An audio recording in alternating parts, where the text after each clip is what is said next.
If I was to tell your listeners and viewers, thank God we are in a profession where we get numerous blessings every day, innumerable blessings every day by just doing our daily work. How did you choose to be a doctor? Don't expect an answer saying, "मैं को शुरू से ही doctor बनना था." First generation of Indian interventional cardiologists you see, who are some of the biggest guys in the country, Right. have been directly trained by us. So, a lot of good ideas are not approved, and some of the approved ideas are not good. And maybe some of the ideas you approved did not stand the test of time. You must remember that these new techniques and technologies come out because there are deficiencies in the previous technology. In the 90s, I went across to Indonesia, to Philippines, to Japan, to Malaysia, to Singapore, and to China to train them in angioplasty, rotational atherectomy. I went even to Australia to do live cases on rotational atherectomy when they weren't doing rotational atherectomies and we were far ahead. We're going to develop that for India. We're going to develop that. We're going to develop a lower profile device. We're going to actually develop that at a much lower cost, and we're going to deliver it to India in the first human studies. And I think that, for me, is the future. And you just can't, saunter off with a smirk on your face saying, "I am a god. You are nothing." And they say, "You want to take this job?" And I say, "What? Cardiology?" I said, "Cardiology? That's a stethoscope." Okay. From endoscope to stethoscope. From endoscope to stethoscope.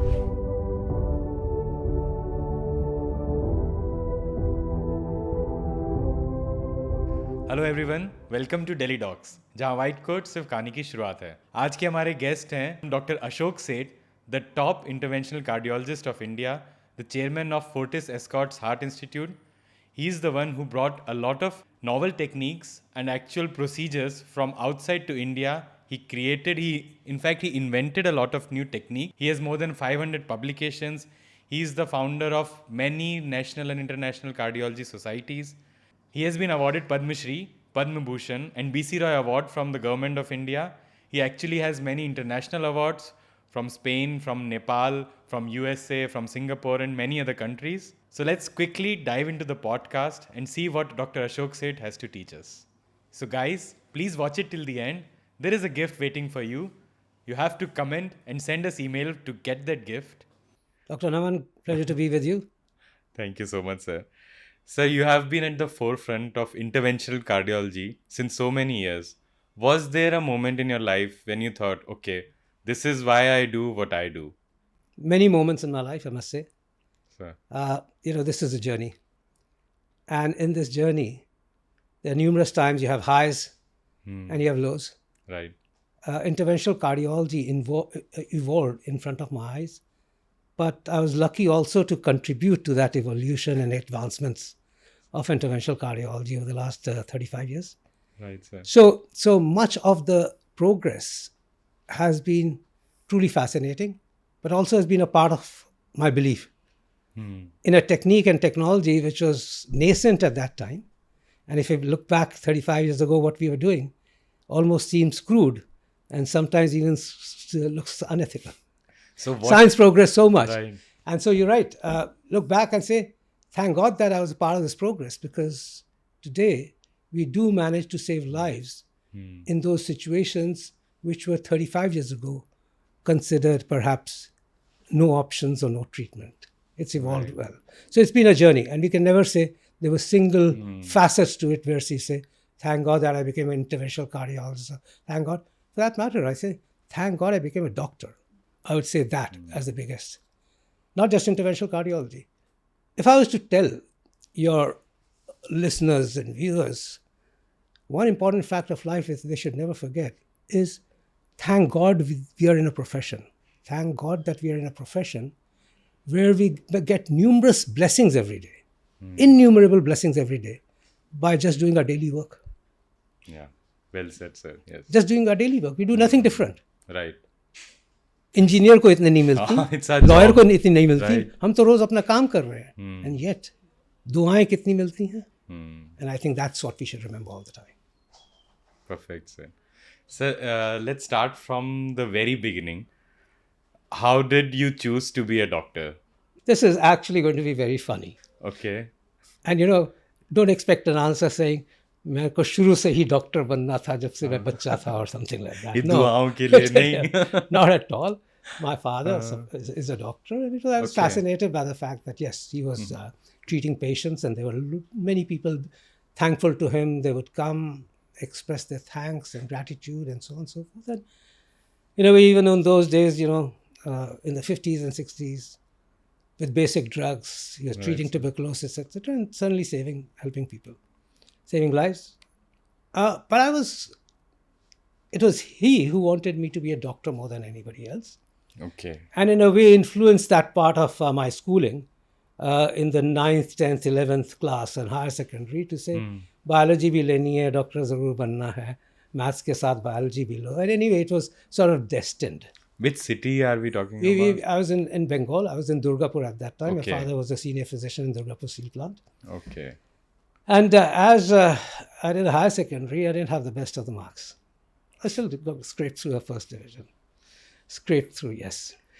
Anyway, but those were the Naxal times of Bengal, and the education was faltering in multiple ways. And so it was decided that I would do my pre-medical outside Bengal. And anyway, my father originally is from Punjab, Pakistan.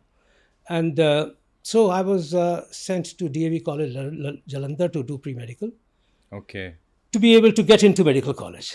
Well, there was a college before the college. Yeah, you do pre-medical. Okay. Before the medical college, because at that time it was higher secondary and then not +1. Okay, got it. Okay, Yes. so that +1 meant a pre-medical. Okay. And then you do the medical college. Anyway, as luck would have it, I should have got into medical college in 1972 after doing that pre-medical. Well, I didn't get into any medical college. I had fun time at the pre-medical. I was far away from home. And I really studied. I think my attendance was like 20%. Wow. Anyway, so I didn't get into the medical college. So what next? I sort of said, let me do anything else. But my father said, no, Dr. Banna. So it goes into the next year, BSc second year, because pre-medical was like BSc Okay. first year, so he goes going to BSc second year. Now he says, oh, this guy had too much fun time. I'm sitting in Bengal. He's up in Punjab having fun time. So let me just send him for BSc second year to Bhopal, where my granddad lived, so that I could be under scrutiny of my granddad. Anyway, that was fun time as well. Right. And the BSc second year finished. And then I still, again, all the entrance exams came up. I didn't get into any medical college. So now 2 years had gone by without getting into a medical college. Okay. And then I said to him, you really want me to become a doctor? I said, what about doing BCom? I've got 2 years I'm finished my BSc second year. What about doing BCom? And, as parents would have it in those days, there was either engineer or a doctor. So then he says, "Koi clerk banna?" I said, what BCom clerk? I have a friend who's doing BCom. I don't think he's going to become a clerk. He tells me he's going to do very well in life. Anyway, here goes a third time. And then I started another year. And then I that year, which is 3 years later, I got only one admission. And I took all the entrance exams. A second waiting list, 7th position on a second waiting list at Jain Medical College, Aligarh Muslim University. Okay. Now it was 74. And there I was. And I got it. Nice. And I got into medical college. So I can claim to be a guy who's done three pre-medicals to get into a medical college. And the interesting aspect of life is, by that time, my father was in Zambia. He been seconded from the government to go to Zambia as a senior physician. Okay. And it was fun time again. It was funny that I meet everybody in the medical college who's just joined, and they say, मैं तो यहाँ का topper हूँ, मैं तो UP का topper हूँ, मैं तो अपने पूरे कॉलेज का था और मैं यूनिवर्सिटी में 100th position थी ऐसे. And everybody says very intelligent. I used to hesitate, and then I said, what does it matter? So, मैं तो तुम लोग से 3-4 साल पहले पास किया था. बड़ा हूँ. मैं तुम लोग से बड़ा हूँ. मैं कोई टॉपर नहीं हूँ. बड़ी मुश्किल से घुसा हूँ. And anyway, the funniest part goes is that I was very casual. I didn't take anything seriously. I flunked the internal exams. Wow. जो होते थे, I was never considered the brightest guy. Okay. And the first professional came. anatomy, physiology, and biochemistry. And then I'm told the results come out and they're on the notice board as they get put up the notice board on those times. Hall mein lagte the. And somebody comes to me at 8 o'clock in the morning while I'm sleeping in my room saying, Ashok, wake up. You've done great. तुम तो top कर गए anatomy. You got a gold medal in anatomy. I said, ये तो हम लोग तो रोज बेवकूफ़ लोगों को बताते रहते थे किसी न किसी को उठा के क्या ये हो गया वो हो गया. I said, यार मैं इसका मास्टर रह चुका हूँ मेरे को अपना बेवकूफ़ बनाया करो. So I kept on sleeping and few more people came and said so and so. फिर मैंने कहा 4 बज गए शाम के. I said, I must go and see this. खाना आना खाया गए हॉल में. So I saw the notice board. वाकई नाम ऊपर था. It was right on the top and it was Ashok Seth. He topped anatomy. I said, I looked at it. I couldn't believe it. I actually wondered कि हुआ क्या था ये, कैसे हुआ. It was customary that the topper would go to the head of the department next day and express his gratitude and thank and introduce himself. And that's what I did next day. I was there and I knocked the door and Professor Themare, D. Kumar Saab, very nice gentleman, very soft gentleman. He said, come in. And I said, sir, he said, बताइए. I said, मैं अशोक सेठ हूँ. So I said, कौन? He said, Ashok सेठ. मैंने anatomy में top किया है. He said, oh, आप हो? डॉक्टर साहब एक बात आपसे पूछना चाहता हूँ. ये हुआ कैसे? That question hit me. And I said, sir, I've come to ask you also. ये हुआ कैसे? अगर आप मुझे बता दो, there will be a big thing. And then I realized, I'm never going to be ridiculed ever again. That changed for me. Okay. If you don't succeed again, then either people think it's luck, or you pull some strings. You become a subject of ridicule, or criticism. But then you're never yourself. And I knew where my talents lay, and I knew where my heart lay. From that day, I transformed myself. Not that it became studious, but I just became very specific. I still carried on with my fun time, but I knew that I was there to be on the top, never go down from the top. That, if I have to say anything that changed me, uske baad I had 3 more gold medals. And when I went abroad with a clear intention that Ashok Seth will always remain on the top. I will show the British what I can do. I will show the rest of the world what I can do. And we have seen it now, what you did and what you are continuously doing. So in a way now, when the batch meets, I'm the oldest of the lot. वो बच्चे हमारे सामने 2 साल छोटे, 3 साल छोटे मेरे batch वाले. But yes, we all sort of bond together. Lives like that. So when I see your CV, it's the biggest CV I have seen. It's 175 pages long. I have tried to read it and find some things. But the striking part is you moved outside India. Correct. To UK. So what was the driving force behind it, or the reason? So that was very early in life, as you know. I just did all my internship. I took permission from the medical council to do social and preventive medicine in this country. Okay. And the rest of it is all abroad. Even the internship, even the house jobs. The reason for that was that I wanted to move early out of the country. And at that time, Britain was the most fascinating country. It gave the best training. It gave best education. It taught you really how to be a physician. Okay. Its standards were immense. And moving to the United States was one of the options, but moving to the United States was an option to stay there and not come back. Now, there was an intention of mine never coming back. There was my intention that I would just move abroad, do my master MRCP, do my training, do my cardiology fellowships, and then decide. But I wouldn't say cardiology fellowships, I said super specialization fellowships, and then decide what to do in the world. Because at that time, the MRCP was the most coveted degree across the world. It was, the biggest degree. We're talking about, late 70s and early 80s. Yeah, 78 is when I graduated, so 79 is when I went abroad. So, and then that was the crux of going to, and then there was this father's dream also. Father had wanted to go to UK to do MRCP. And he just didn't have the opportunity to do it because of family circumstances. He was a refugee. He did his medicine and then wanted to go abroad, but he had many other responsibilities. So that was a second aspect. And thirdly, of course, at that time, MRCP anywhere across the world, whether you wanted a job anywhere from east to west, apart from the United States, was the biggest important thing to do. So that's how it went there. And of course, then I went into this, did well, did all my exams well, whether it's MRCP Ireland, MRCP UK. I actually got to the extent where MRCP is a difficult one to pass because it's so practical. Okay. And somehow our training in India, even at that time, was not practical. It was a lot theory. That's practical. But once I was there for a couple of years, I had said this to every person who I worked with and the professors who I worked with. I said, I'll get all this at the first attempt, and I can train your guys as to how to get it. I can train your SHOs as to how to do it in the first attempt and not fail it multiple times. Yeah, so that was the reason of going abroad. And sir, was it challenging working there outside India, financially or other ways? Yeah, it's a struggle. I mean, there's a struggle in multiple ways, I must tell you. Struggle, of course, because it's a different culture.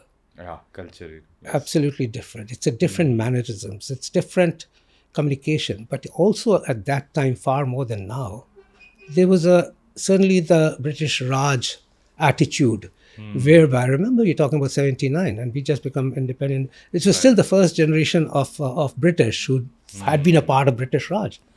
So actually and India hadn't reached that position of strength politically, financially, the powerhouse of the world. We were still not known as the hard intellects.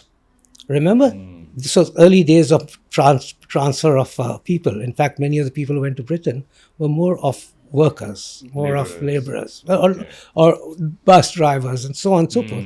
Yes, a lot of doctors went who became general practitioners, and that created a lot of respect for Indians. Again, in the United States, respect was being created by intelligent doctors going, but that was the start of the respect. And the differentiation was a lot, I would say. So, yes, getting jobs in academic institutions was close to impossible. Those were meant for the local graduates. Right. It was a tough task. Yes, actually getting the right job, proving to be excellent, proving to be twice better than the local graduates had to be. Must have been really tough. It was tough. It was, I must say. But I think I liked that challenge. I enjoyed that challenge. You remember when I said that you got to be right there. And so I liked that challenge. I enjoyed that challenge to the extent that, yes, I actually was in one of the biggest academic institutions.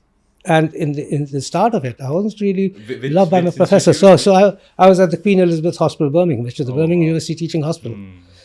I got to that. I got up the ladder from a district general hospital, from a peripheral hospital to a district general hospital to the academic institution, just because I was absolutely intent. I was focused. I was delivering, and I was better than the local graduates. So yes, it was tough, but I think that's what brings out the right shine from you. Right. And so then, why did you come back? There's another story in this. I don't know, why did you come back? Why did you even become a cardiologist? Right. So I was doing gastroenterology. I had a rotation as in registrar in the teaching hospital, where a year was meant to be gastroenterology and a year of cardiology. Before you decide which specialization would you take, and I was clear. Even when I was an SHO, I was so good at endoscopy. As a registrar, I was excellent. In my teaching institution, I had created the acute endoscopy services for GI bleeds. I created it from scratch, and I ran it as a registrar with my professor, who said we want to create an 24-hour endoscopy services for GI bleeders. At that time, the research had just come out that the earlier you scope them, the better their outcome would be. And we were part of that research in the academic teaching hospitals of Birmingham. So when I created the service, I would be doing endoscopies at 11 o'clock at night, 1 o'clock at night to GI bleeders. They're gushing out blood and I'm doing endoscopies. I'd done 1,500 endoscopies. I was tuned to be a gastroenterologist. And my next job after that is usually the specialization, super specialization post. And I wanted to be a gastroenterologist, and I was moving into ERCPs and colonoscopies, and I was already doing that. And the best center of that was Liverpool at that time. Okay. And there was a job coming up at Liverpool, and I was so fancied by my professor that I say that was an ERCP center. Mine wasn't an ERCP center, so my professor said, "I'll send you to that center, and you go to that center." And he put in the word. I went and saw the job. I went and met the professor there. It was all sort of, looked as if I was a favored candidate beyond the local graduates even, which is a tough task at a teaching hospital. And then, as luck would have it, I went for the interview. A preface was all built. I didn't get the job. I'd actually be sure I'd get the job. I didn't get the job. You didn't get the job? I didn't get the job. The job got given to their registrar, Right. who became interested in staying back there. And I couldn't get that. Well, suddenly the world fell around me. My whole planning went. It was a disaster. You know, when you say, कि क्या lows होते हैं life में, I thought, what would I do next? Just hang around? Do anything? Where's my next plan? There was nothing. And then in the same teaching hospital comes up a cardiology post in my own hospital. In Queen Elizabeth? Yeah, it's Queen Elizabeth. And I'm in a hospital which is attached to Queen Elizabeth. Okay. It comes up. And it's the same team of professors and lecturers and teachers who deal with it. And they say, you want to take this job? And I say, what? I said, the cardiology. I said, cardiology? That's a stethoscope. Right. MI means you put them in a CCU for 4 weeks. Right. There's nothing to do. Okay. From Anyway. endoscope to stethoscope. Yeah, from endoscope to stethoscope. That's it. I said, of course, if there's nothing, that's what I do. Yeah. So I took up that. And can you believe it? Within 6 months, we were the third center starting angioplasties. Angioplasties are a crude technique. Didn't know what to do. We became the third center to start angioplasties in the UK. The senior lecturer, I must thank him, Man Fai Shu, Hong Kong origin, graduate of England, who then took up that angioplasty, and I was with him as his registrar. I started doing it with him. We sort of, he started training me. We sort of went into depths and depths of it. And suddenly we were into angioplasties. And then, so from here, what I think is stethoscope cardiology, I see in terms of changing me doing something. I was already doing angiograms, even in that register post. And then this post took me one step up and another step up into the world of angioplasties and interventional cardiology. And then I saw the vision of what can transform cardiology for the future. It was basic at that time. It was crude at that time. It was difficult at that time. We were competing with established cardiac surgeons at that time. We had a theater standing by. We had complications. But we had a whole arena to open up to the world. And that was the change in direction. So what I thought, if you were to ask me, how did you become a cardiologist? I'd say I became a cardiologist out of a default strategy. Right. I didn't even want to become a cardiologist. From the beginning, yes. Yes, and I'm a cardiologist, and I'm an interventional cardiologist, and I got into a job where I thought I'm going to spend time looking at stethoscopes and treating heart attacks by just a few drugs. And here I am, breaking barriers of innovations which science had never seen before. Absolutely, so this is amazing. And did you get opposition from cardiac surgeons? Because all the time. Actually invading their territory. All the time. All the first, I'd say this goes back, the story of this goes 40 years now. When we started 41 years ago that I started into angioplasties. Yes, it was profound at that time. It was profound for the next 20 years. Till we broke the barriers of drug-eluting stents, where restenosis practically disappeared. Okay. We were treading on, yes, surgeons had a tremendous time, a robust technique, and had been established by that time, and we were talking about non-surgical methodologies, and it was a direct competition to the realms of surgeons, and throughout the world it was a direct competition. Right. It was crude. It had restenosis, it had acute occlusions, it had 5% chances of having a heart attack on table, it had 50% chances of patient coming back with a recurrence of the blockage. And it had needed a theater standing by at that time when we did angioplasty, so that if a patient crashed on the table, then he could have a bypass surgery. Oh. So not just the fact that there was opposition, we were reliant on the surgeons also, but we had to have the guts and the belief on the technique to be able to say, we're going to deliver and we're going to develop it into a finer and finer and easier technology, which is safe for the patients and will be as effective or even more effective than bypass surgery in times to come. So yes, we faced opposition, but the guys who rose above all that were first who actually understood that opposition, then decided to align the surgeons to the same ideas, do trials with the surgeons to say this can work, and finally deliver the best to the patients so that the patients benefited and the surgeons saw that the patients were benefiting from a new technique and technology. And the developments of science were happening fast. So because we put everything into trials, because we put everything and said, this is the deficiency, can we make it better? And the surgeons saw that happening every time. The surgeons hadn't done so much research on bypass surgery. Oh. They had done it on the technique, Right. but they hadn't put it into randomized trials in any big manner. But the interventional cardiologists put everything into randomized trials. They put everything into making it safer and effective and improving on outcomes.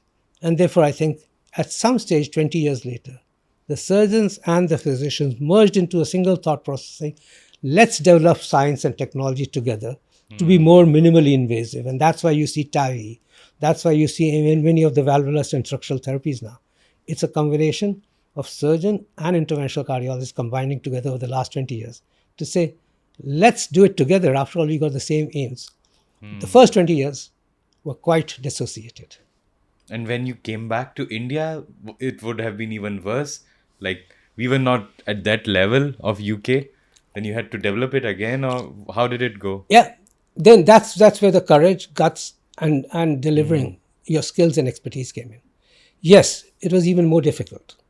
The reason for being more difficult is that's National Health Service. Right. This is private. Patients are going to pay out of their pockets. They're going to pay for the most robust technique which is available. Absolutely. They have options. And on one hand, it's a non-surgical technique, but not as robust. On the other hand, there's a surgical technique which is more robust. And therefore, when you start a whole new arena of treatment, you actually had to deliver and you had to be aggressive. When I say aggressive, not in terms of pushing the procedure, but in terms of believing that this is science for the future. Patients are going to benefit. You have the expertise. These skills nobody will match. Now it's your time to deliver it to the patients and show the world that whatever is available will work. And do it not just for simpler. Extend the boundaries. Keep on extending the boundaries. Be fair to the patient. You're not putting them into any risk because you're going to believe it in your skills, in your hands, in your mind. Somebody's got to do it. Right. And you've got to believe you're the best person to do it for your country. But sir, I have a question. Introducing new techniques, as you said, you must have faced challenge not just from surgeons, but also from probably regulatory authorities or from, I don't know, politics or patient ethics, maybe. So it's like this. When came back to India, angioplasty was in its nascent phase. It was a promising tool in technology. Right. There were only a few of us. Some of the professors who trained abroad and come. And I had just trained all the time, for 10 years I was abroad and came. I was the only one who hadn't trained here. The others had worked here. All of them were professors. Right. Or associate professors in the academic teaching institutions who'd gone out and come. There were only seven of us, 8 of us. Okay. We soon formed a group together of learning and sharing with each other. I'd come and started the first angioplasty at the Fortis Escorts Heart Institute. I mean, call it the Escorts Heart Institute. That was the start of Escorts Heart Institute. The first angiogram, the first angioplasty of this institution was done by me on the 3rd October 1988. And that was my return. I returned from UK that morning and started it off. Wow. There were 4 patients in this institution. The first surgery happened on the 7th of October. and then the first angioplasty on the 13th of October. Okay. We were the first ones in the country to take, our passion forward. We wanted to create it, thanks to Dr. Naresh Trehan, who masterminded this institution and met me in England as we were traveling to say, would you take up the interventional cardiology part? And I said, yes. This is, and I'll tell you why I came back, though. That was not the reason I came back. But that was the pathway to return. And then I said, okay. And that's how we joined together. And we said, we'll break barriers. We've got the infrastructure. Patients are going abroad for their treatment. We need to deliver the best of the world in this country right here. Best in science, best in expertise, best in knowledge, and best in patient care. And with a single mission and belief, we just went deeply into it. And that's how, when you say new techniques, new technologies, there was an all-round infrastructure which got created exactly to do what the West does, and the best centers in the West does. We'll do it here.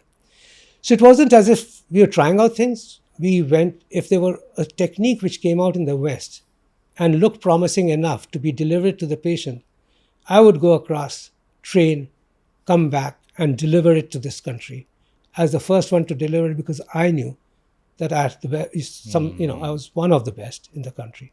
We started training doctors in this country by, in a year's time, we 7-8 created a group. We called it the Teaching Club. Okay. And at that time, there were a few of us, and I can still name them here. There's Professor Ashwin Mehta, there's Upendra Kaul, there's Dr. Gambhir, Somaraju, and there was Matthew and myself. And we created a group together. We trained, we shared with each other. We also brought in new technologies and trained each other. And then we started training Indian interventional cardiologists. So the first generation of Indian interventional cardiologists you see, who are some of the biggest guys in the country, have been directly trained by us in a teaching program that we created in '91. And we developed that teaching program systematically over the years to create hundreds and hundreds of interventional cardiologists over the years. So I would say that I would probably train 3-4 generations of interventional cardiologists. Right from those who are now in their 60s to those who are now in their 30s. Yes, so it's been 4 generations of interventional cardiologists that I've trained in this country. Great, sir, great. Literally. But I have one more question on the new techniques. So a lot of good ideas are not approved, and some of the approved ideas are not good. So this is, and maybe some of the ideas you approved did not stand the test of time. You must remember that these new techniques and technologies come out because there are deficiencies in the previous technology. Right. Because there are certain, or there are new indications which we can't do with the previous technology. And there are patients who are therefore not having the treatment options in some cases. Say, for example, TAVI, Transcath aortic valve implantation, when it came, meant for people who were 85, 90, who had severe aortic stenosis or dying, and none of them could have surgery. So many of these technologies come in because there's a group who can't have any and are dying. Then they come in because there are deficiencies with the technology, and therefore you need to improve them. And the new tools or techniques seem, at least in initial experiments and initial trials, to show that they can overcome those deficiencies and make it safer. So every step which we do is not for simplicity. It's also to make it safe, make it effective, and address a new group of patients who were not being addressed before or had no options. Then it makes sense. Yes. That's how technology is advanced. They're either making it safer or making it for those people who can't have it, who don't have any other options, or make it or making it more effective in the long term, so that the outcomes become better. Right.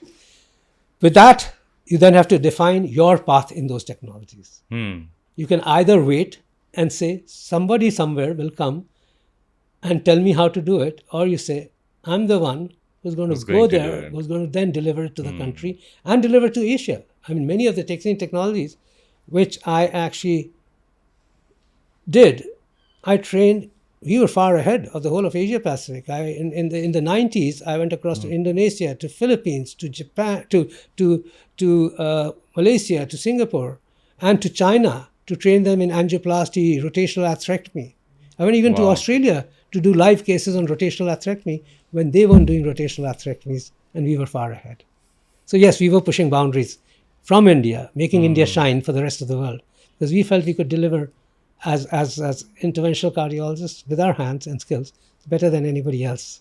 Sir, was this the reason you came back to India? Not really. Okay. Not really. It's very easy to say I came back to India for the love of my country. That's what I wanted to do, wanted to deliver. That sounds very idealistic, doesn't it? Right. Yeah. Yeah, that's the cliche answer. No, I didn't want to come back at all. Okay. My next step was move to United States. That was a fascinating country. In the next few years, while I stayed in England, America became the most fascinating country. Every interventional cardiologist would be earning masses of money. Interventional cardiologists just come in. Surgeons were making masses of money there. It's not the money part, luxurious life. What would you say? Rewards for your profession.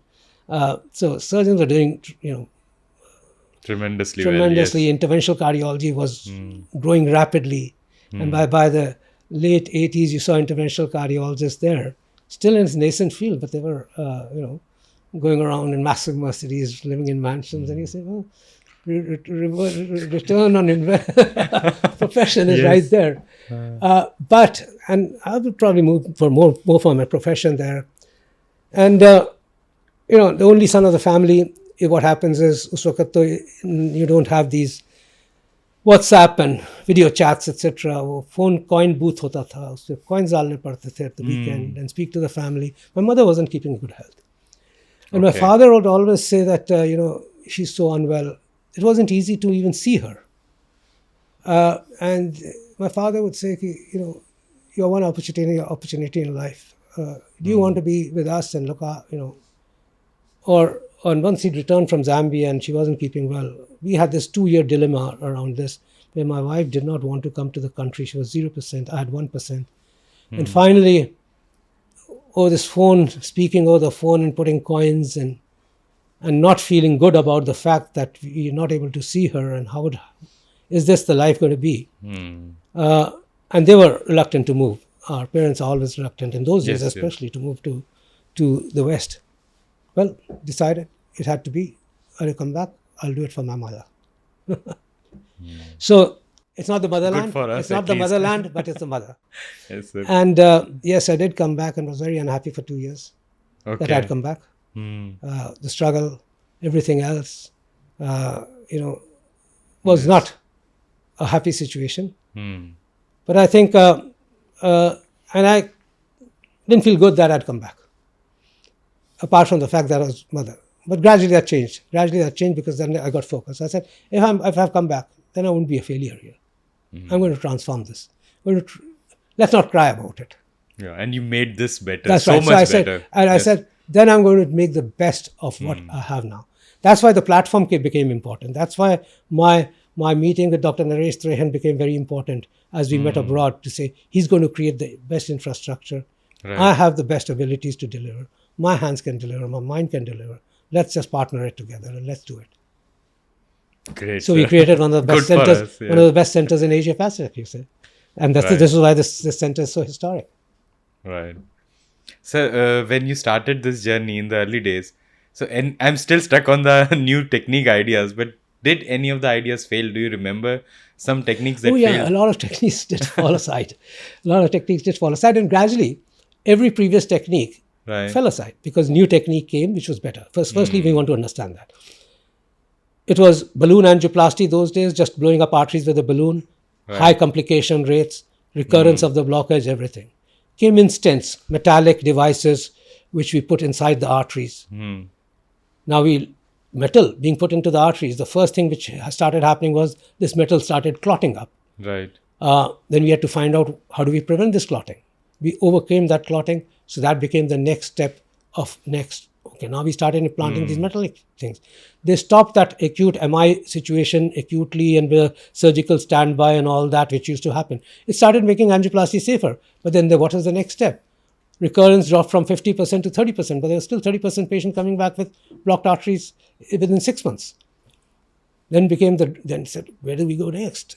innovations, technology, thinking ahead. I was again part of the first in human studies of the next generation sensing drug. If this drug if drug coated stents come, maybe Okay. that can stop proliferation happening inside the arteries. So again, animals showed that yes, you can stop proliferation. You need to move to first in human studies. The first in human studies happened there. With the first randomized trial, I was the part of the first randomized trials which happened then. Because you got to then show that it actually works. So yes, these were the technologies which didn't fall aside. The previous one fell aside because the new one came in, which was better than the previous one. And then the drug-eluting stents came in. The technologies which fell to the side was intractable situations.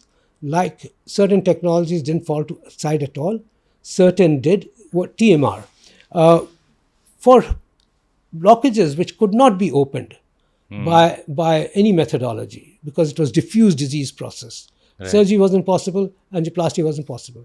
A technique of laser holes into the endocardium, putting catheters in and punching laser holes, creating holes into the endocardium, right, and creating a laser network of holes so that the blood could perfuse directly from the left ventricular cavity into the heart muscle. Wow. Seemed to be a good idea and worked in animals. It's like the spongy heart of reptiles. Right, makes sense. Okay, Yes. no arteries, just direct perfusion of blood into the myocardium.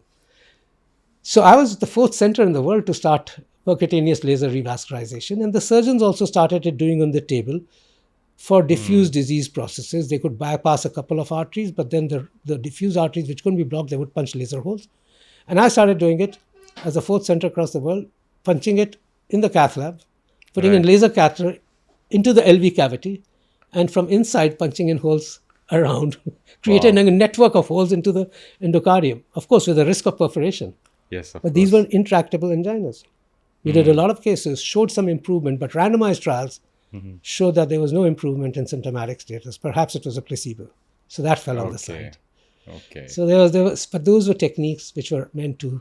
Then of course, another technique which I would say unfortunately fell on the side, which I'm a great proponent of and was the masters in the world, was the bioresorbable stents. Stents are metal. We put them into the arteries and they stay there permanently. And if somebody's got 5 stents, 6 stents, 7 stents, it's all metal tubes now. And over a period of time, we put more stents in, but become metal tubes.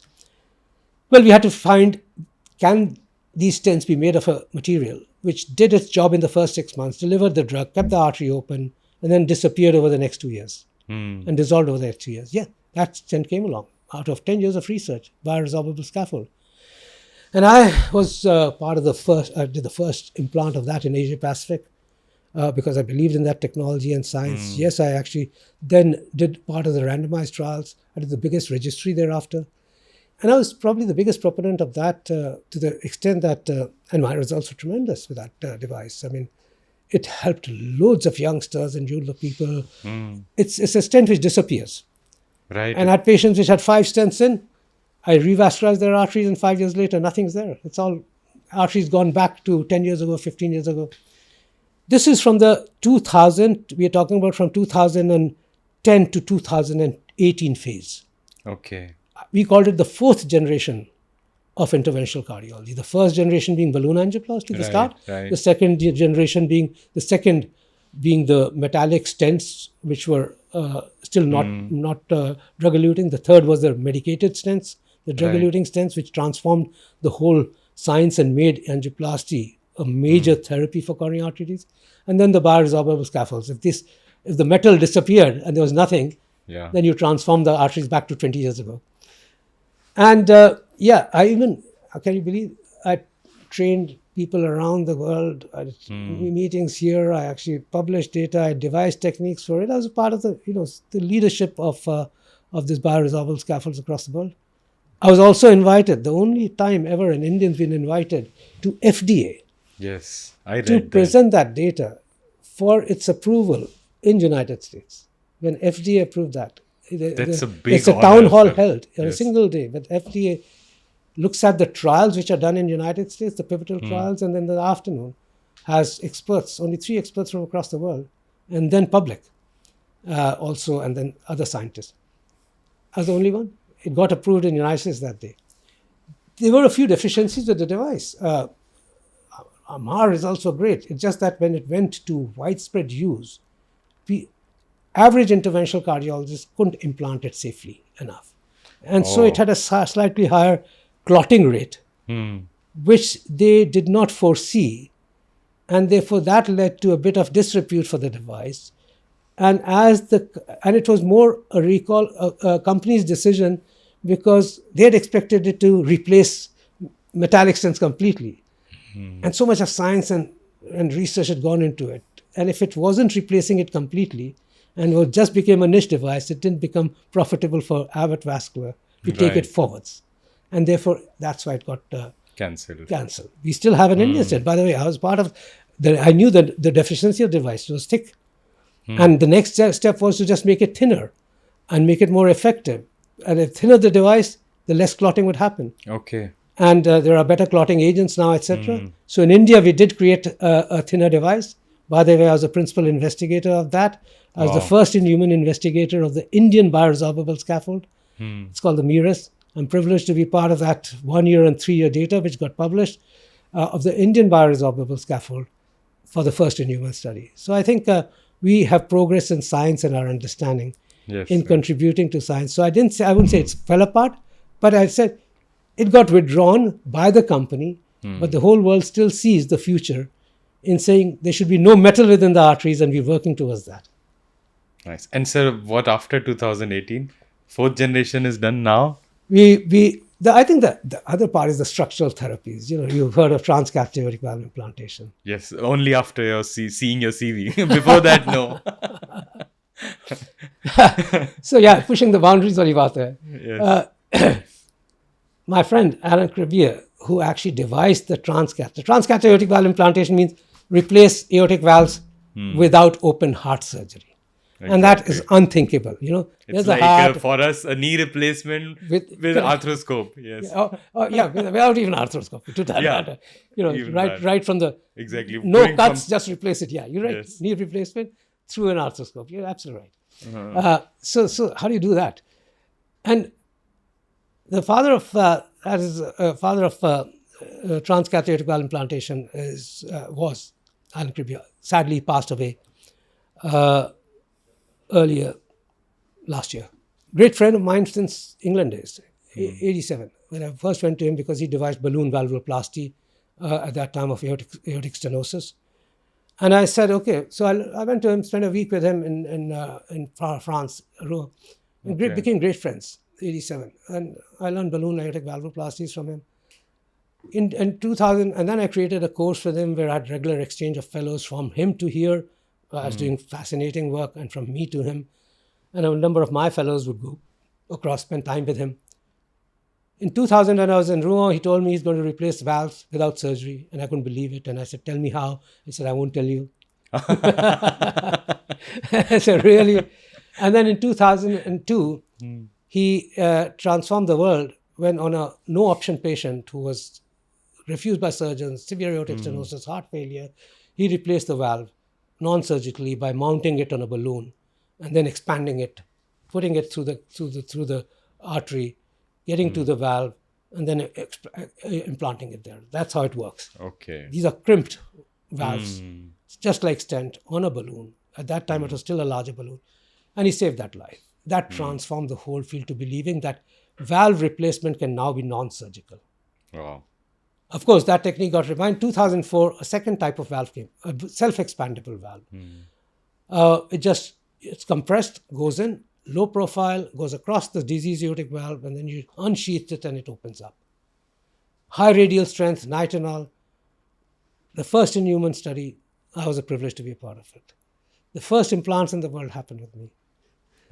This was because we did animals in Paris. We did all the research work. It was a surgeon who had devised the valve. The techniques had started. Animal implants showed it was good. And they were a part of the first in human study. I introduced the technique after the first in human study. That company got taken over. But basically, as what that is, I introduced the technique for the first time commercially into the country in 2012 for elderly patients, no option patients. Right. Started the transcath aortic valve implantations in this country. Gradually, it has progressed to the extent that it got approved. At that time, it was on a request of the government that we do it at least to save lives on a compassionate use on a special access, it finally moved to unconditional access in 2016. By 2018, we started devising an Indian valve, and that proved to be great. I was privileged to be the principal investigator of the Indian valve for the first in-human study, which we did on 100 patients in India. That was successful. That led to its approval in India. It finally moved to West. Recently, 2 major randomized studies happened in the West with the Indian valve, and the Indian valve got to be shown to be non-inferior to the Western conventional valves that we've been using all the time in the randomized And is it studies. cheaper, our valve? It is cheaper. Oh, and nice. that has progressed TAVI to another level. And that's why TAVI, Transcath aortic valve implantation without surgery, is now become a standard of care for a lot of patients. It's definitely for all the elderly patients with aortic stenosis. But even some of the, say, patients above the age of 65 for aortic stenosis, we have now options. And preferred option has become transcath aortic valve implantation. In fact, it's a procedure now so refined that a patient goes into the cath lab like an angioplasty patient, is conscious, a valve is inserted through the groin. We did 2 of them yesterday. Both are now up in the ward. They'll go home tomorrow. And my angioplasty patients may go home tomorrow, but these 2 guys are going home tomorrow after a valve implantation. Oh. So yes, I think that's where science has taken us, and that's where the joy is. Being a part of that evolution process and contributing to the evolution process. So you have really seen from first generation to now. This is amazing. Yeah, and pushing in the first in human studies has also been, a privilege to be the principal investigator of the first in human studies. Believing in it and actually having, I think we've got to make India progress much, much further ahead. These are Indian devices. These are Indian technologies. These are Indians. And we in science research expertise excel. Right. We need opportunities and we need the platforms to be provided by our policymakers and by our government initiatives. And they are happening. They're happening in front of our eyes. The present governments are making sure that they provide us with a platform that we can shine the world. That is why Make in India is the motto of our country these days. Right. That's what you got to do, not just make in India, shine in the world. Absolutely. Shine in the world. So it's not going to be make in India for India. Yes. It's also make in India for shine in the world. So some of these examples I'm giving you are absolutely shining in the world. Some of the stents that we produce in this country, of which I have been in the first in human studies, shining in the world. Great. So what are you currently working on right now, if I may ask? More devices. Yeah, more devices. We are working, clearly. We're working on devices. It's fascinating that there are many devices we import from the West, which are life-saving devices and techniques and tools, which we can therefore produce in the country. We can modify them further. We can get over their deficiencies much better. And they can actually be available at half the cost to us, but can be available for the world. Financial constraints, by the way, in healthcare are all across the world. Right. We just can't say America has got loads of money to spend on their people. You know it. Most of the Europe lives under the financial constraints of a third-party payer, which is the government. Right.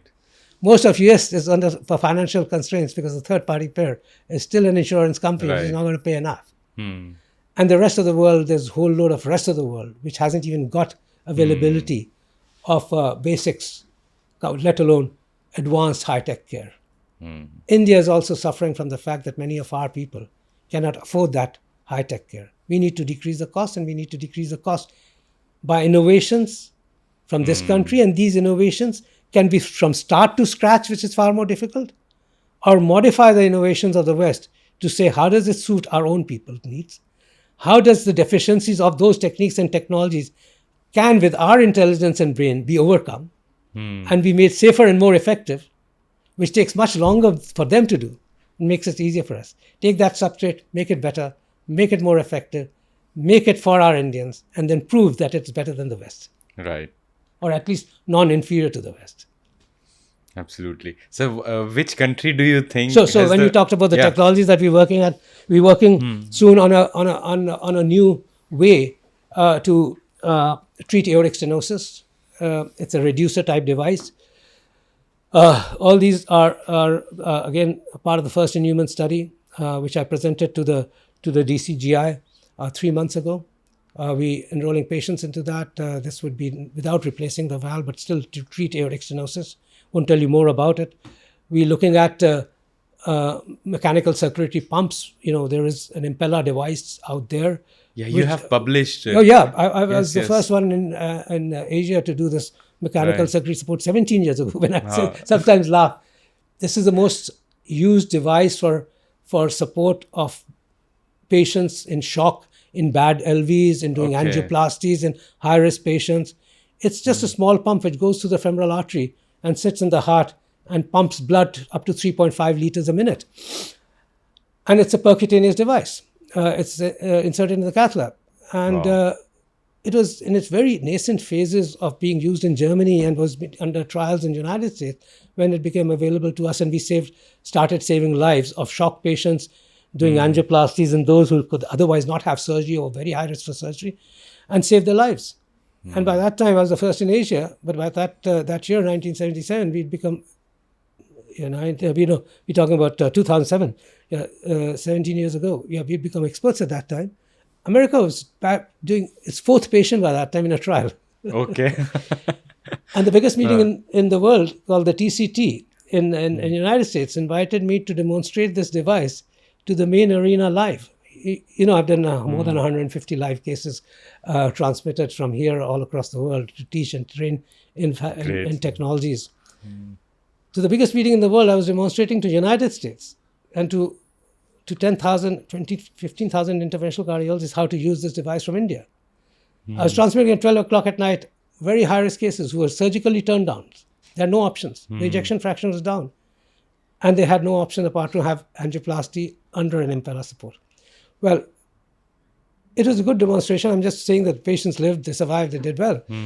But we from India have the ability to show the world how to take many things forward. Now that tool has become a standard of care for high-risk patients across the world, for cardiogenic shock also. And 17 years ago, many of the users of those techniques and technology in the United States, 17 years ago, you were demonstrating. I was just a fellow at that time, or they say, I was in medical school at that time when you were demonstrating it. And now we go around teaching the world how to do it. But I was in medical school when you were demonstrating what this advanced device is. So yeah, it's one of those. That's what the real but pioneer coming is. back to that, it's those pioneering spirit. But coming back to that, I say we're going to develop that for India. We're going to develop that. We're going to develop a lower profile device. We're going to actually develop that at a much lower cost, and we're going to deliver it to India in the first human studies. And I think that, for me, is the future. I don't think we got to. We are not here to start from scratch. But if a wheel is not round enough, we'll make it round because it'll work better. And if the wheel is round but still inefficient and is not giving the number of revolutions per minute, we'll make it give more revolutions per minute, so that the world knows that we can do things better. Right. Well said, sir. Yes. Sir, you are talking about the patients on deathbed, literally, and you face this fight daily with death. How does it feel to you? You win some and you lose some. How does the losses feel? We have talked a lot about wins here. I want to know about the losses. Yeah, the losses are always a sad part. And I would say sad is not the word. I think very early on our lives, we must remember that we've got to be empathetic, and care is an important aspect. Empathy is understanding patient sentiments. But we cannot be sentimental about it. We cannot lose our emotions, because we got to also be balanced in what we do. We're faced with a complication. If we become sentimental about it, we lose our balance of managing it. We lose our balance of getting the situation under control. We have to have our senses intact so that we ourselves don't get nervous. We don't get so emotional that we lose the track of how best to deliver our expertise to the patients. For that, at some stage, we got to blank ourselves out and say, don't blank yourself to the consequences, just do the best for the patient. So that's the first thing you got to be very clear about, that you did what was best possible. given your expertise. My expertise could be different, somebody else's expertise is Right. different. But given our own expertise and our own capabilities, we give the patient our best. Having done that, unfortunate incidents and unfortunate events will happen. We are dealing with medical science, where it's not just our expertise which matters. It is the seriousness of the disease process, some of which are life-threatening, death-defying, and you're just saying, you have the ability to provide a 5% chance, otherwise it's 100% death. And you are there to provide the 5% and 10% possibility. And that the 10% possibility happens, and you can be glorified and say you're a human god. And I'll come to that also.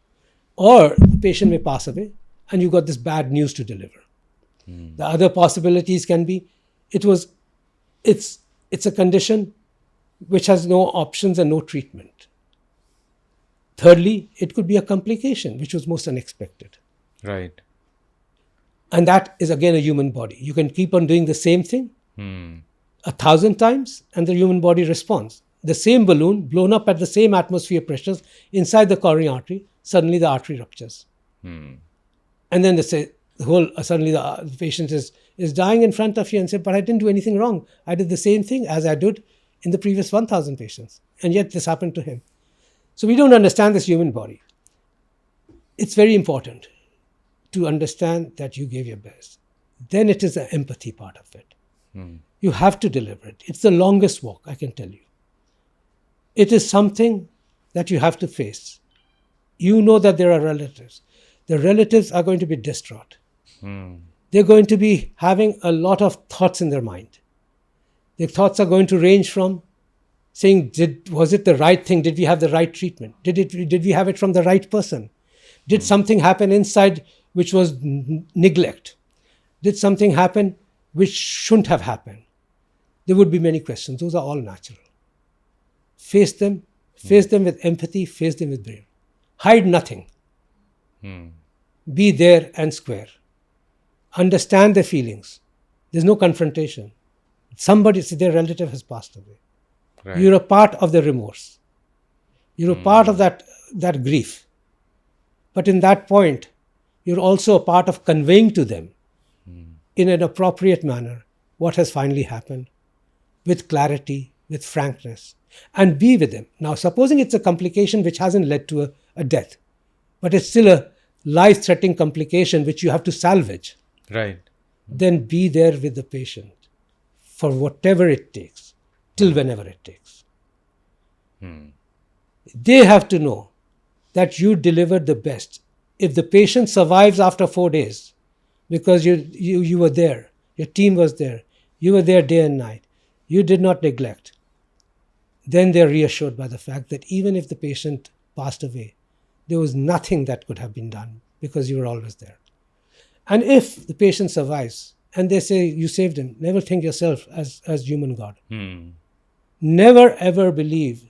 When they talk about celebrity doctors, and I just feel ick. What is a celebrity doctor? A doctor never needs to be a celebrity. Right. A doctor just did his job. The moment I, as a doctor, come out and say, he had a 100% chance of not surviving, I told you that 10%. He's there, he's alive. What do you think? I said, God, you saved him, sir. You're like a god. And you then can't just suddenly stand up and say, I feel great now. And you just can't, saunter off with a smirk on your face saying, I am a god. You are nothing. Believe you me. And I say, why are human gods? Why a celebrity doctor? That human god comes out, and it could be me. Let me say I come out. And I say, I've done this. Your father had a failing heart. He had severe aortic stenosis. He was dying. He was on a ventilator. He wouldn't have survived for next 4 hours. I just replaced his valves non-surgically. He's got it there, and 2 days later he's alive. And then, even as I'm telling him, my tech could bang my hand in a door. And from them, I would never be able to do another TAVI again. Right. My mom used to say, pride cometh before the fall. And the fall? Yes. Believe you me, I could be getting off a stage as a celebrity doctor after a whole adulation, saying, kya mahan, great doctor hai. Just those 3 steps, and I could fall, bang my head, have a bleed in the brain, and never wake up. And the greatness is gone in a split second. Right. So the greatness was mine. I was a human God. Then I wouldn't need gods. Thank God he's there. And thank God we are here talking about it. So always be the human beings. Always say, God sent you for a purpose. Try and deliver that to the best of your abilities. Just leave home saying, जिनको भी आज देख रहा हूँ ना, जिनको भी आज treat कर रहा हूँ, भगवान उनको बचा दो. And when you get home, just have one another prayer. Thank God, बहुत लोग बच गए. उन्होंने बहुत लोगों ने शाबाशी दी, बहुत लोगों ने थैंक किया, बहुत ने कहा आप ही के लिए आते हैं और आप ही सबसे बड़े हो. सबने कहा था उनके पास चले जाओ ठीक हो जाएंगे. गॉड थैंक यू, कल भी ऐसे ही रखना. हमें बनाए रखो, पेशेंट्स को बनाए रखो. That's all we can say. Shifting the topic a little bit, sir, when I see this room, it is full of awards from Padma Bhushan, Padma Shri, even the awards from Spain, from USA, from Australia. I have the whole list. From Singapore, you have a Limca Book of World Record as well. So what do these awards mean to you? I would say, I think it's a journey. It's not a destination. I don't know where they came from. They kept coming. I was just doing my job.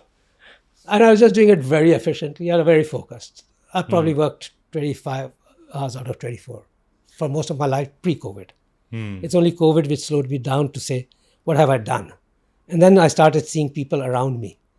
Otherwise, I never saw people around me. In a way, I would say also that a lot of my family who's done tremendous for me in support for all what has happened also got neglected on multiple occasions.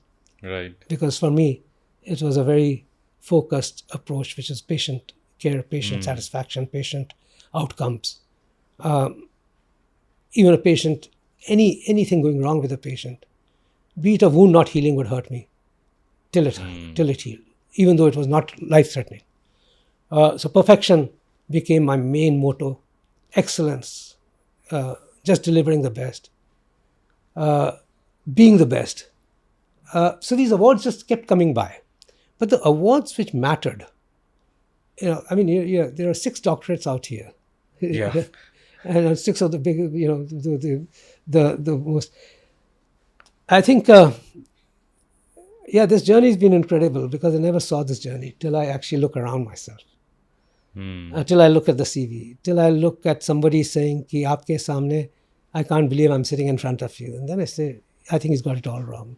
Till I go to till I've trained so many that I go to any meeting and they say, aapke saath photo khichani hai, the interventional cardiologist. Every interventional cardiologist, every cardiologist goes to become an interventional cardiologist. But they also have this in mind. I mean, Dr. Ashok Seth banna hai. I mean, a lot of them have. I have seen your pictures in offices of lot of cardiologists. A lot of have them in the mind. So, ek mere dimag mein hamesha rehta hai. For me, at this level, I have got to continue to be inspirational and aspirational, and therefore I've got to continue to do the right things. If I'm going to be an inspiration and aspiration, so I'm not a celebrity interventional cardiologist. I don't even want to be an iconic interventional cardiologist. I just want to be a good doctor and a good man. And I therefore need to be inspirational and aspirational for a whole generation of cardiologists. But coming back to the awards, few awards do matter. I think the national honors matter. Okay. I think when I got the Padma Shri, I was unhappy that I'd come back to India.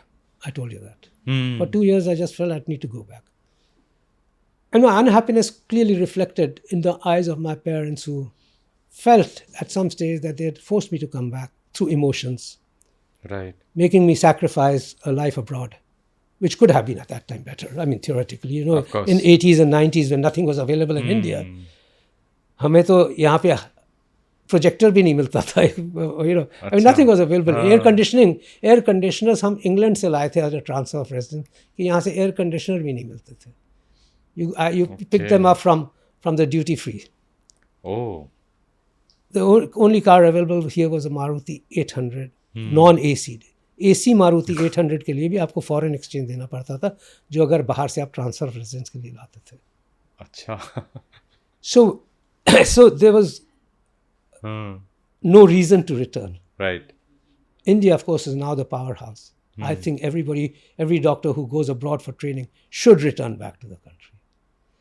So that was to my parents, a vindictment of sadness कि हमने इसको बुला तो लिया but ये खुश नहीं है, या हमने गलत किया, ये बाहर शायद कम ये इसका फ्यूचर बाहर बहुत अच्छा था. When I got that, I think the tears in their eyes and tears in my mother's eyes said कि नहीं, तुमने बहुत अच्छा काम किया हिंदुस्तान आने के लिए. And I also said to become, to be recognized by your peers, to be known by an Indian for what you did for India is perhaps better than anything which could have happened abroad. Also, the recognitions thereafter from our own country, Padma Bhushan, the BC Royal, every award that I get from the country is only one thing, कि तुमने हिंदुस्तान को बाहर के लिए चमकाया. Thank you for accepting that. And thank you for giving me the opportunity कि मैंने हिंदुस्तान से हिंदुस्तान को throughout the world बड़ा बना दिया. चाहे मैं कहीं भी वर्ल्ड में होता, I may be a small time guy in a small time, who knows मैंने क्या लाइफ में क्या लिखा था. Or I may be a very renowned guy from America somewhere, again revolutionizing the field. But America से America में बैठ के, as an Indian in America, I've done that. No, I've done it from India. That makes me greater proud. And by the way, when I told you about these live demonstrations, जो यहाँ से की थी, each time I have gone to United States, I fly to United States because I got to give lectures the next day. So out of those cases, I do fly to United States. Every time I've gone to United States after that, at that big meeting, loads of Indian interventional cardiologists, young gen interventional cardiologists of Indian origin, come up to me. And these are American, young gen Indian cardiologists. Come up to me saying, आपने हिंदुस्तान को चमका दिया. These are American Indian cardiologists. Wow. जो Indians होते हैं वो तो हमेशा कहते हैं कि आपने नाम चमका दिया. Imagine when the adulation you get for the Indians born in America, who've done American school, who are doing interventional cardiology, say, आपने हिंदुस्तान का नाम हमारे को चमका दिया. I think that really says it all. That's then you feel that. So yes, those national awards, I think peers, my AMU, alma mater, recognized me as the best Jain Medical College graduate for the last 50 years. Wow. My AMU recognized me as the 75 most renowned or most alumni, greatest alumni over the last 100 years. 75 of the top alumni over the last 100 years. Now, I think when your peers review you to that extent, you feel gratified. You just feel, you don't feel anything. You just say, भगवान आपने सही किया, सही time पे ले आए, मैं तो आता ही नहीं हिंदुस्तान वापस. So you see this default strategy की बात कर रहा था ना? I don't even say cardiologist out of default strategy. I say, Dr. Ashok Seth, you are a success of a default strategy. आपने cardiologist बनना ही नहीं था, आप तो gastroenterologist बनना चाहते. Exactly. किसी ने आपको कार्डियोलॉजी में डाल दिया तो आपने कहा अफसोस है मेरे को कार्डियोलॉजी में डाल दिया, अब जो करना है इसी से करना है. हिंदुस्तान आना ही नहीं चाहता था. एक दिन डिसाइड किया कि मदर के लिए आना है ही. It's better to give it up once and for all and cut your boundaries completely with the West. और आ गए वापस और हिंदुस्तान से ही सक्सेसफुल बन गए. तो ये भी success of a default strategy है. बाहर रह रहे होते और गैस्ट्रोएंटरोलॉजिस्ट बन गए होते तो शायद कुछ ना होता. कहीं एक छोटे डिस्ट्रिक्ट जनरल हॉस्पिटल में काम कर रहा होता और लाइफ चल तो जाती ही. हो तो जाता सर, कुछ ऐसा नहीं है. You would have been successful there as well. Maybe. But success is a false term, pata. It's a very false term when you use success, because success is a different definition for different people at different time frames. Right. जब हम लोग जब 25 साल थे और वो मैं angioplasty कर रहा था, सक्सेस में कि यार नेक्स्ट जॉब मिल जाए, नेक्स्ट इससे और अच्छी जॉब मिल जाए, मैं ग्रो कर लूँ. Then you start having responsibilities, etc. Then others see success as यार बड़ी कार खरीदी कि नहीं, बड़ा घर खरीदा कि नहीं, पैसे कितने आए बैंक में, यार बच्चों को पढ़ाना है. So somebody else sees you बड़ा सक्सेसफुल है, यार उसके तो मैंशन खरीद लिया, उसने तो घर खरीद लिया है. And you continue on this success and then you come to your 50s and 60s when your children grown up and you just said कि मैंने तो 25 out of 24 घंटे काम कर लिया. बट बच्चों को कितना याद है? तो जब आपकी बेटी कहती है कि डैडी वो तो आप उस बर्थडे पे तो थे ही नहीं, आप कौन से बर्थडे की बात कर रहे हो, आप तो थे ही नहीं. And then they remind you of little things which could have happened where you could have spent time Then you say success तो meant कि अगर मैं पूरी family के साथ पूरा time गुजारता तो वो कितनी अच्छी successful बात होती. Right. So there is no definition of success. Success is a perception. ठीक है? Just be thankful that God's given you certain aspects of life where you've been able to take care of people and at least got a lot of blessings. And I guess for me, success would be, did I get enough blessings from everywhere? Yes. I think you got the most blessings. Yes. I mean, I hope you see the definition of success. I get and by it, by the time you cross 60s and 70s, फिर क्या success है?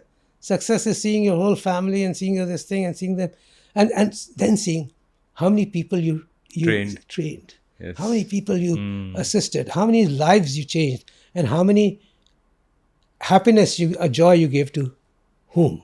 It could be patients, it could be anybody around.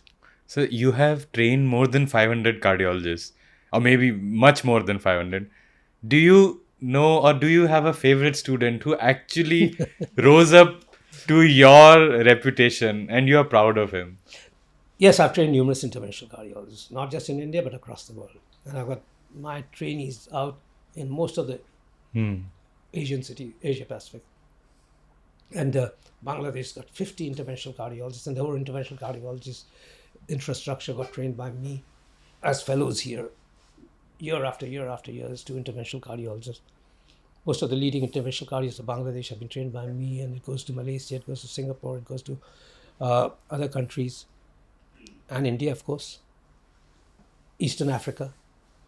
And there are many good ones, and that's what satisfies me. There are numerous. I mean, they excel. They are, again, breaking boundaries. Right. The good part is that they still respect me and look up to me as a guru. Most interventional cardiologists still do, which is great. They continue to believe that I continue to deliver the best in the most complex disease forms, and that even they, as interventional cardiologists, can trust me and refer patients to me for complex. The most complex Right. problems. I think that's very, very gratifying, and that I think one can only thank God to continue to keep these hands working and moving, and for this mind to coordinating to still deliver the most complex to our patients. And yes, this dilemma of yours, ki kya hai, who's of all the trainees, is a very complex dilemma, and I'll tell you why. कई बार सोचता हूँ कि मुझे angiography करानी पड़ेगी, angioplasty करानी पड़ेगी तो क्या? Now this is not just I say this in all humility. I don't say this in any pride. And my whole team who've worked here and all the people who have trained who now become big also know this. And say that themselves. Sir, you're a person. Because there's, even at this level, all have done hundreds and hundreds and thousands of angioplasties. They know that there is techniques and skills which are so profound that when the time matters and the time comes, or a complication comes, or a problem is there, or the worst things are happening on the table, everybody can fall apart. But Dr. Seth's hands cannot tremble at that time, because they are only intent on making sure that complication gets solved, and there's just a single focus. I think that's good. God's been kind to me for that, because that time I become blinkered. So for me it becomes, and they say, आपकी कौन करेगा? So I कहता हूँ, gosh, this is a big question. I'm sure anybody can do it. I'm not saying that. But with the meticulous precision that is always in my mind, with the perfection that's always in my mind, I know what's going to happen. कि जो भी कर रहा होगा, मैं उसको देख रहा हूँ. और मैं कह रहा हूँ, नहीं, I think you turned the catheter wrong. No, don't go there. ये करो. I don't want to be in a situation. मैं कहूँगा यार, put me. मेरे को तो जनरल एनेस्थीसिया में देके एंजियोप्लास्टी कर दो, because otherwise I'll bug you to the end कि तुम ठीक नहीं कर रहे यार, ये तो और इससे better डल सकता था. The stent could have been better for it. So yeah, it's one of those things. Yeah. So do you also train really young medical graduates, like Yeah. internal medicine Yeah. or They keep cardiology DM graduates? we have a phenomenal DNB program. Right. And we have DNB in cardiology, and we have DNB in interventional cardiology. Oh, these are phenomenal. Yeah. So we have a spectrum of training. 6 DNBs each year for cardiology, 2 fellows of for National Board of Fellowship for interventional cardiology each year. So we have a whole lot of trainings. But in addition to that, every DM cardiologist who comes then has to get retrained by me in interventional cardiology, should we say, to that level of complexities and complex cases, and the right way to do it. So there's every fellow of mine is a trainee. But we do get students from all across the world wanting to spend at least 2 to 4 weeks with us. Observers, externs. Because we are a fascinating institution in all ways. We are a fascinating institution right from every aspect of cardiology, be it congenital heart disease, be it advanced cardiac surgeries, aortic surgeries, interventional cardiology, structural heart therapies, electrophysiology. Right. We have specialists in non-invasive cardiology, cardiogenic shock treatment, complex impella-supported PCIs. Yes, you told. So we are such a comprehensive center that we are able to then influence young minds to say which direction would they evolve their career.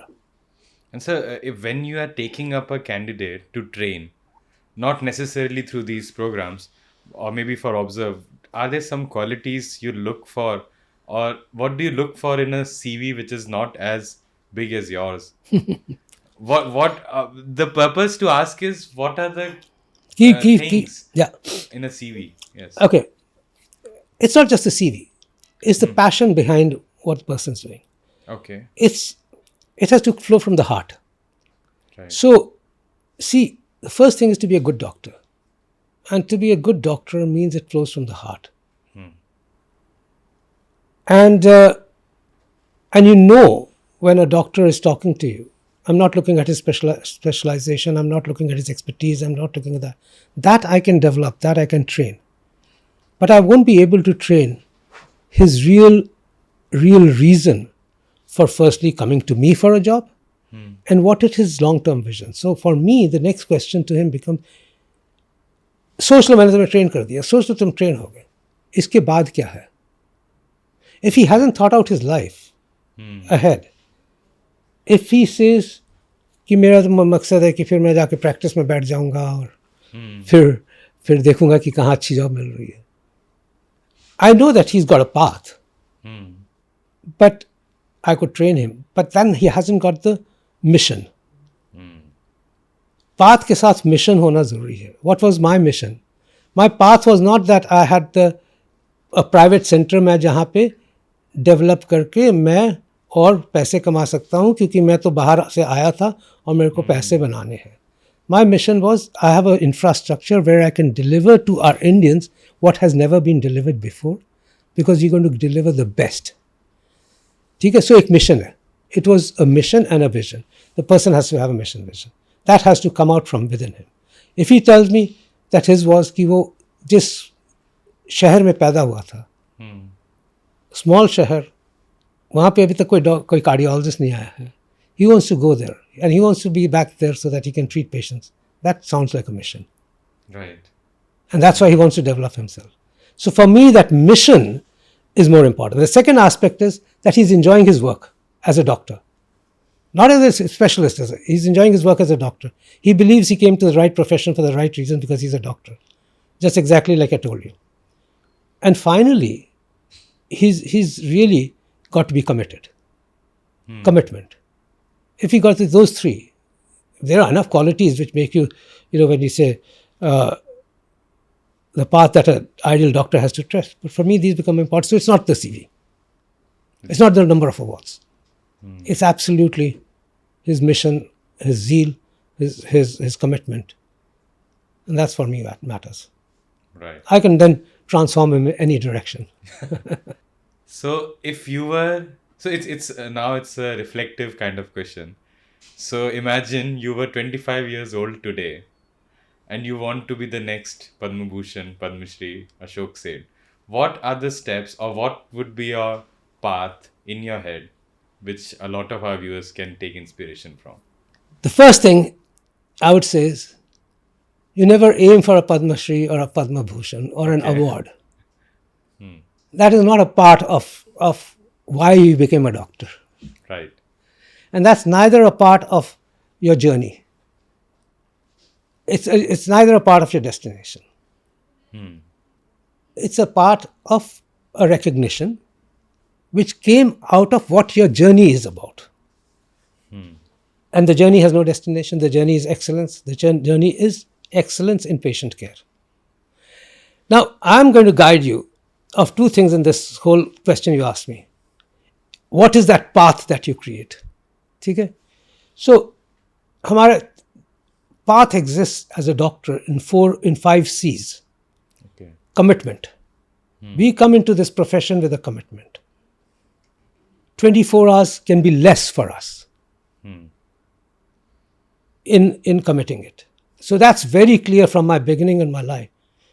To give you an example, a few years ago, not to, 8-10 years ago, I had a list of 42 cases, which was 17 angioplasties and the remaining were angiograms. And patients come to me for even getting their angiograms done, saying, "Aap hi nahi karna." I had such a long list that I continued on. And it was not that I had to do it on that day, but it was all that it was packed and these were patients and I was traveling and they all needed it. And it was such a long list and they were sick and they were unstable. And I worked throughout from the morning, worked throughout the night, till the next morning at 6 a.m. And I was doing my last case at 6 a.m. the next day, finishing my 42nd case, when the patient said to me, कि आप तो बड़े, efficient हो, आप तो America की तरह सवेरे सवेरे उठ के काम करना शुरू कर देते हो. At that time, I didn't have I didn't want to tell him that he was the last case on my table. I smiled at him and I said, yes, हम सवेरे सवेरे जल्दी काम शुरू करते हैं, आप ही से start करते हैं. And so that he was still confident. Had he known that I'd been working literally for 24 hours, right, he would have said, kal kara lunga. But you have to have that commitment. You have to have the compassion. You call it empathy, call it anything, compassion. You in touch with the patient. Patient आपके सामने बैठे तो कहे आधा ठीक हो गया. That is true. And that is true till date, that we have to continue that. It's a compassion. Learn to hear to the patient. Learn to look at the patient, not to look at your phone and your WhatsApp or your monitors. Look him in the eye. Address him by his name. Don't pretend out there when he comes in that you don't even recognize कि आया के बैठा क्यों है. We have attitudes in many of us who become big. right, कि patient बैठा है, बोलिए. Haven't even said hello to him. You're expecting him to say hello to you. You're expecting him to say namaste to you. You're not even responding to that namaste. You're saying boliye. That's people like, we cannot be that. So, we say compassion, care. Okay? primary job. It's a primary job. Right. और care दिल से आनी है. Competence. We have to keep ourselves always trained to the level that we can deliver the best. You can't be outdated. Absolutely. You can't say कि मैं तो पुरानी techniques ऐसे ही करता हूँ.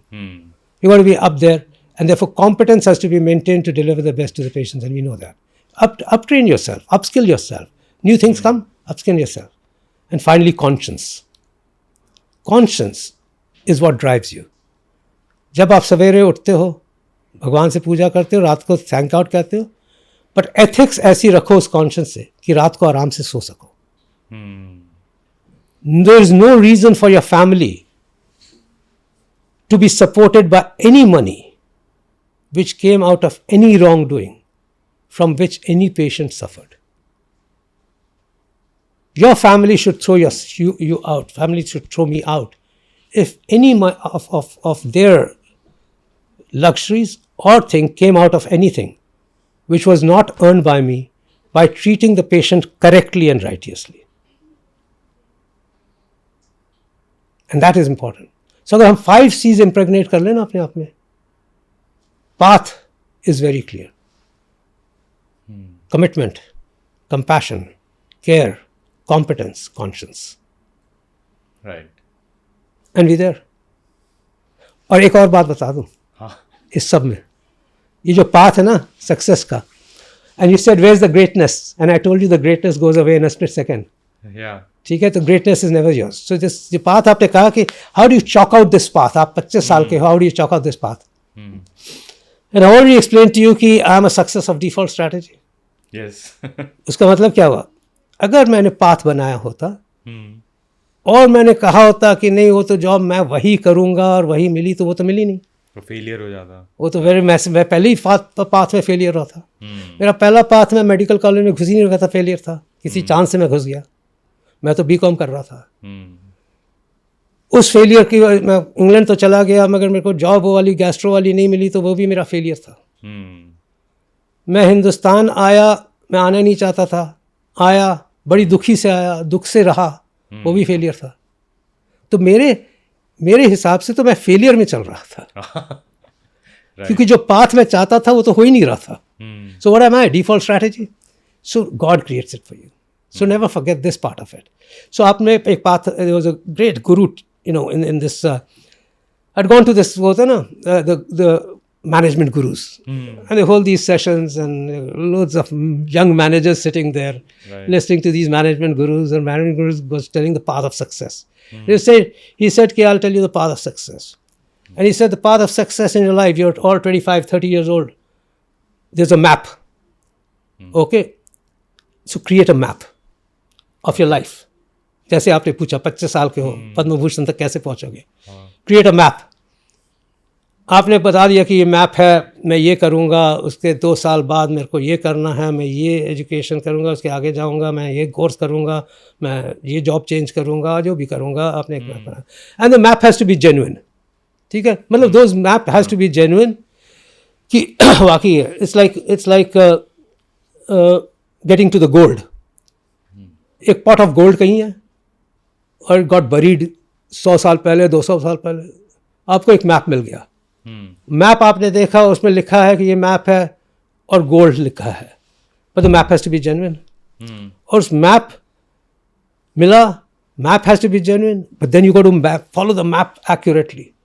मैप ने कहा 10 किलोमीटर जाओगे तो एक चौराहा आएगा, चौराहे से राइट मिलोगे, उसके बाद 100 किलोमीटर ड्राइव करना, 100 किलोमीटर ड्राइव करोगे, एक छोटा सा गांव आएगा, छोटा सा गांव आएगा, उस पर एक बरगद का पेड़ होगा, बरगद का पेड़ होगा तो उसके नीचे 10 फीट नीचे खोदो, जब खोदोगे तो वहाँ पे एक गोल्ड का कलश होगा, गोल्ड का वो होगा, बक्सा होगा, उस पर लॉक लगा होगा, उसी के साइड में पीछे बक्स के नीचे चाबी पड़ी होगी, और चाबी से खोलोगे तो गोल्ड ही गोल्ड है। This is the most gold.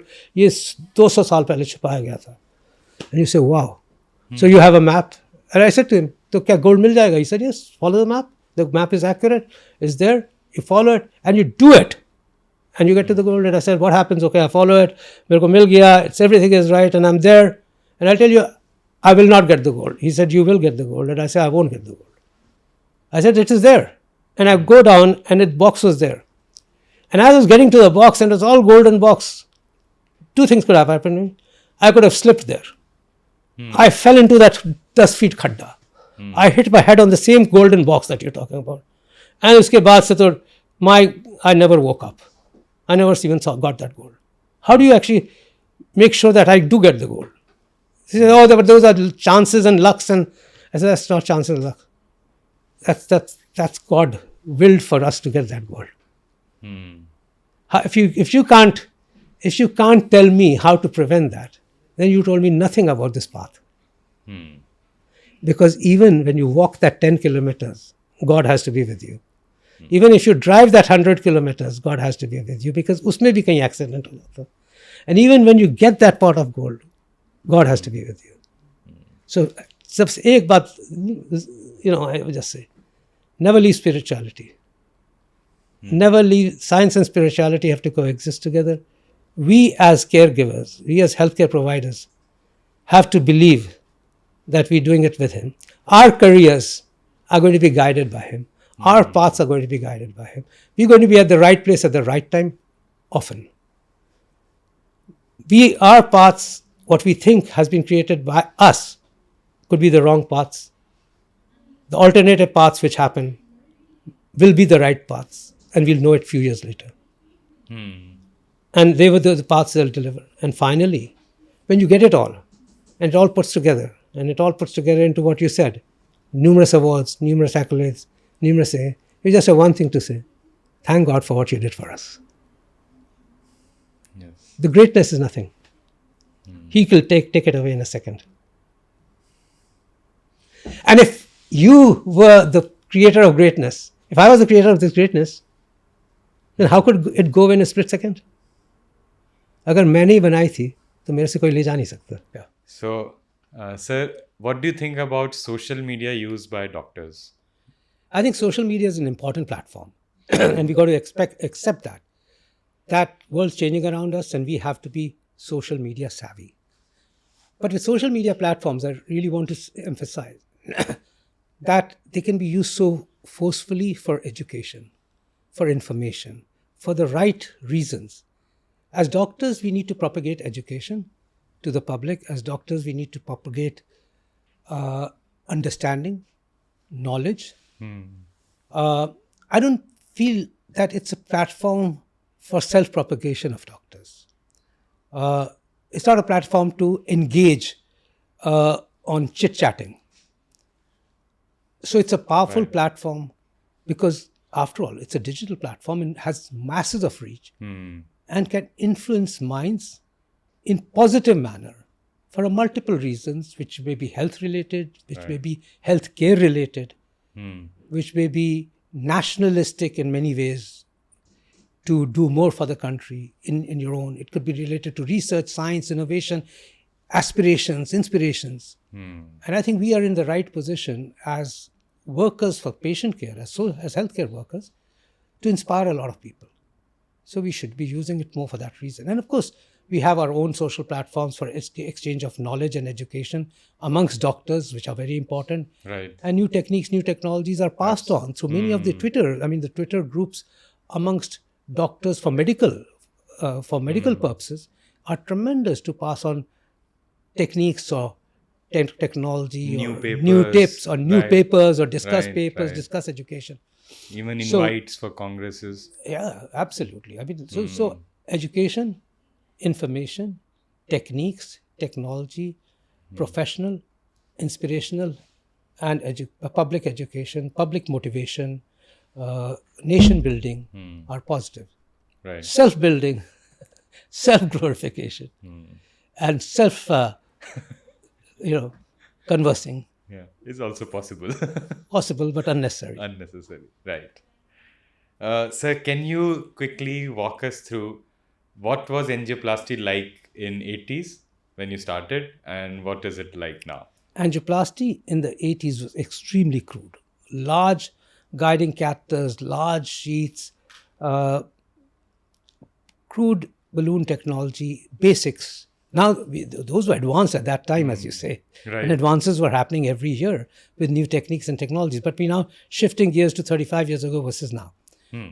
And while it's been a transition and a gradual transition of every technique, technology, science, and expertise over this period of time, if I was to tell you that what we do today, compared to what I did 30 years ago, I would start considering that unethical, not even outdated. Okay. So transitions have happened so immensely in every, by the way, and that's in every science, that what I used to do 20 years ago is outdated, but what I did 35 years ago was so crude that almost seems unethical. But for that time, it was the best. Absolutely. That was the barrier. That was the front. That's why we say that what we're doing today, which is phenomenal, we can now treat any type of blockages with safety. We've got tools, we've got such techniques, we've evolved techniques to, over these years. Go 20 years and 30 years from now, what we do today will sound outdated. Probably, yes. And that's been there in science. Science has evolved immensely over the last 50 years. And again, my answer could go so long that you'll just be surprised. But I mean, we've seen the evolution of science over a period of time. I've seen it in cardiology. I've seen it in interventional cardiology. And for example, even when we were doing medical college, treatment of heart attacks meant put in bed for 4 to 6 weeks. I saw in front of my eyes thrombolytic come in, streptokinase in front of my eyes. The trials of it, and we started using streptokinase. Well, angioplasty is now the treatment, and mortality is decreased by 50%, to 5% from 50%. We see science as totally outdated of 40 years ago. Right. It was just a stepping stone to what was coming. So, which country do you think has the best healthcare system in this world? There is no best healthcare system in the world Okay. because each has its own deficiencies, pluses and minuses. At the moment, much of this also depends upon the population it has to serve and therefore the priorities of the country. Right. Because technology and science is getting so advanced and expensive, and treatment of disease processes, especially cancer, are prolonging lives at a cost. And this whole issue about saving lives versus prolonging lives and at what cost becomes a huge issue and debate everywhere. Finances are limited all across the world. But at the moment, the best healthcare scenarios exist in Japan and in the Scandinavian countries. Scandinavian countries, because they have resources and yet have low population, so they're able to put healthcare at a very high level. And Japan, because it is truly the best national healthcare that has been created to provide the most advanced techniques and technology to a larger number of population, but it's done it in the best possible manner. These two are still favored across the world as healthcares, which the nation provides. National healthcare services, providing the best services and the latest to the patients. And so, how did you or why did you choose Delhi as your base? Delhi as a base, yeah. I was from I was born in Bihar, brought up in Bengal. I've studied in Aligarh. I'm a northerner, of descent of Punjab, Pakistan. Post-partition, my parents are refugees from Pakistan. So we had no base, no real base, because he then kept moving across. He was in medical college in Lahore and was given Patna after the partition, as they were distributed across the country, the 10 medical colleges in the country. So we had no base. And the base was, firstly, of course, that I was Aligarh Muslim University graduate, and that was close to Delhi. Secondly, I was a northerner, so it was Delhi. And third, most of course, was the biggest important fact. I came back for the sake of my mother. And my parents settled down in Faridabad after they returned from Zambia, and she was keeping ill health. And the whole purpose of coming was her. And therefore, I was looking for an infrastructure which could provide me that infrastructure of giving the best back to the country, of the advanced techniques that I was actually seeing, which would be the future of the world. And once I started seeing angioplasty as the future of treatment of coronary artery disease and can evolve immensely, I needed infrastructures to continue that evolution. Right. And I knew that advances would happen in times to come, which would be superlative.